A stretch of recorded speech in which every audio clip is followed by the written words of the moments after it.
Good morning, welcome to Coffee Mornings with Thomas George. So today's question is, should you collaborate with other artists, musicians, or should you do it solo?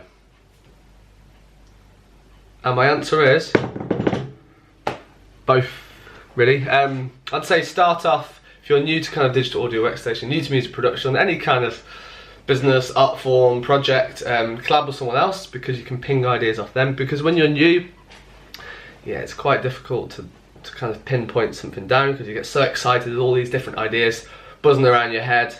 I do believe just having someone there just to help you kind of solidify what you're doing can really help. Yeah, especially if you're playing in bands or groups, it's good really just for someone there to just tell you if your idea is rubbish. Because when you start off, you get really excited about what you're actually doing, and some of the stuff can be pretty bad. And if there's someone there to kind of ping ideas off, yeah, it can be good. For social reasons, it's good fun to have people there. Myself included, I'm sure a lot of people can go a little bit crazy if you're in isolation for too long. So collaborating with people can be good, but then again, I do like doing a lot of projects just by myself, just because you get it the way you want it. There's no arguments, you just have a fixed idea in your head and you can just do it exactly like that. But when you start out, it might be quite hard to get that fixed idea in your head. But when you continue doing loads of projects, you've worked with dozens of people, then eventually you will kind of get an idea of what you want in your head, and then you can do that. But collaborating with people, it does really allow you to kind of just rapidly improve, really, especially if they're better than you. Ideally, you want to be the worst person in the group or the project, and you just want to keep quiet a lot of the time, and then you can kind of learn from the other people around you. But that only lasts so long, really, and then you want to, my journey is just kind of do everything yourself, so you have more control of what's going on. Because yeah, collaborations can get a bit messy when you have two strong-minded people there. So one person really has a set way of doing something, someone else really has a set way of doing something else. It can be, yeah, the old deer heads now and again. But the way I actually do stuff now is I do the vast majority of the projects by myself. Then I have kind of external help, or any mentors or people that might advise certain things. Just look overhead and quickly just tell me, oh, this mix is a bit wrong, you can improve on that. Maybe look at this. So I have someone who helps me with my online business, and I have someone that helps with my music as well. Just to kind of give you a clear overhead of what you're actually doing. You want to find people that much more advanced than you for any kind of mentorship, this kind of thing. And for them it's pretty easy, that they just rapidly will know what you can improve on. Because we might think we're the best at everything, but in reality we're not. There's always going to be someone better, there's always going to be someone faster, there's always going to be someone who has more experience than you. Maybe if you're a 70-year-old person who's been working in that industry for 50 years, you might be the best person in it, but until then there's always someone that can help you. And to get mentors, you just have to be really enthusiastic and just be polite to them and really nice. Don't kind of kiss their ass, but be nice and polite and friendly, because everyone likes to be kind of looked up upon, but at the same time no one wants to have their ass kicked or kissed, either or. No one really wants their ass kicked or kissed. But yeah, that's just kind of my advice. If you're starting out, collaborate with as many people as you can.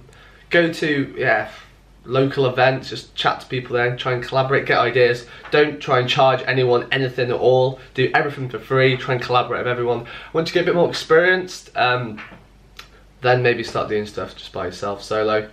And maybe have one or two people come in now and again, like guest singers, guest instrumentalists, and then after a while you can just try and do it all yourself, and then look for mentors that can help you as well.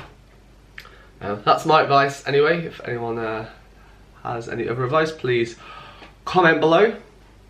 But yeah, I do think it's important to collaborate when you start off, but after a while you do want to, or I do want to, just kind of do your own thing.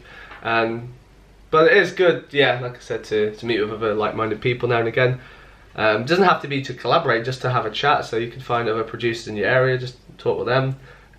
We all probably experience a similar kind of problems. Just to kind of get you out of your studio, get you out the office, get you out your bedroom, wherever you make music, just so you can chat and share ideas with people. It's good just to talk to people who are similar and like-minded to you. Because I was talking to someone the other day and he was saying I was the only person he's talked to about music production in months. I was like, what? You're not like part of any groups or anything? Not talk to anyone music production? He's like, no, I just do it all myself. Yeah,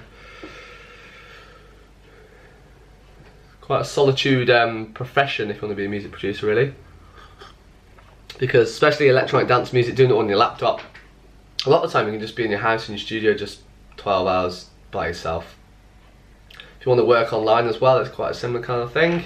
You're by yourself all the time, so it's good to get out and about. Like I have office space in a big communal office, so I can go and talk to other entrepreneurs there and talk to people about that kind of thing, rather than just staying in the studio all the time. Because staying in the studio you do get more done, but yeah, you can go a little insane now and again.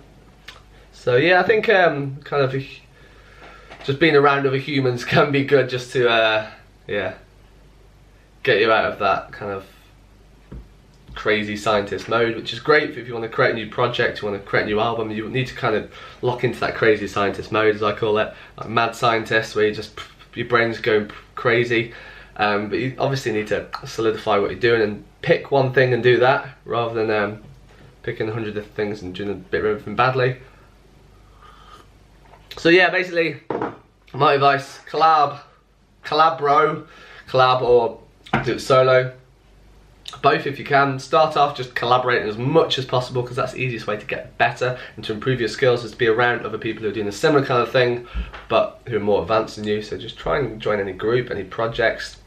Just ask if you can, yeah, shadow someone on a desk if you want to get into mixing, and then you can look for mentors, external help. I do actually mentor a couple of people online as well. If you're interested in that, check out tomasgeorge.com/call. I'm pretty picky with who I work with though, just to let you know, because yeah, time's pretty valuable for myself at the moment because all the projects I'm working on. But I do like to help a few people out and mentor them, just to kind of give back and help other producers and entrepreneurs and that kind of thing. But yeah, that's just my advice of the day. Collab or solo. I don't know why my hands are still up. It's morning, tired, haven't completely had my coffee yet. But yeah, bit of both. Start off collab, and then if you want to go solo, some people like to be around people all the time, other people prefer to be more in isolation. I like a bit of both really. I like to work hard in isolation and then be around people, kind of yeah, human interaction, ping off people, share ideas with people, which is useful as well. They don't necessarily have to be music producers, just your friends, anyone, just ping ideas. Sometimes it's good to get a perspective of someone that isn't a music producer to talk about music production, because you're so kind of locked down in the technical side, you can't actually, well, I get this as well, you can't really hear the kind of emotions behind the music. And for a regular non-musician, they don't really listen to, oh, -7 flat 5, oh, tritone substitution, oh, listen to this counter melody. They don't listen to any of that stuff. They just listen to the song and how does this make them feel? Does it make them happy? Does it make them sad? Does it make them want to dance? Like for me, I've been involved with the music scene for so long, it's quite hard to just let music give you an emotion. It's more kind of technical elements now, which is good and bad. So it's good for analysing other people's music, but it's bad for pretending to be the listener and gaining the whole electronic dance music experience.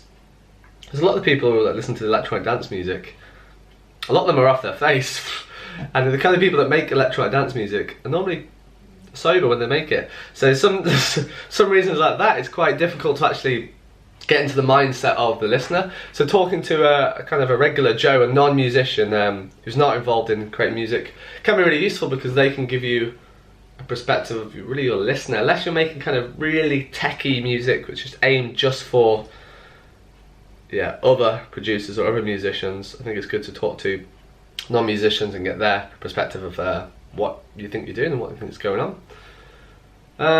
Yeah, so that's just my thoughts today. Collab bro or solo. yeah, I hope you found this useful. Let me know your comments, questions, feedback, all that stuff in the comments below. And I'll catch you next time.